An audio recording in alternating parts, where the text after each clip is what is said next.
দুপুরবেলায় কি রান্না হয়েছে সেটা একটু তোমাদেরকে দেখিয়ে দিই। তো এই দেখো, ভাত হয়েছে, আর এটা হয়েছে বরবটি, কুমড়ো, পেঁয়াজ, কাঁচা লঙ্কা দিয়ে মাছের তেল পটকা, বাঁধাকপির তরকারি,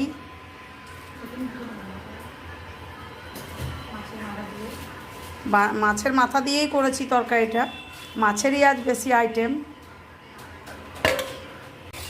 এই যে এটা হয়েছে কাতলা মাছের মানে কারি, পেঁয়াজ, টমেটো, ধনেপাতা, মশলা সেরকম কিছু দিইনি, শুধু পেঁয়াজ টমেটো দিয়েই করেছি। আর এই যে চাটনি। সোনা ভাত খাচ্ছে, তো সেটাও তোমাদেরকে দেখিয়ে দিলাম। সোনা আজকে কখন এসছে ওটা বলে দাও।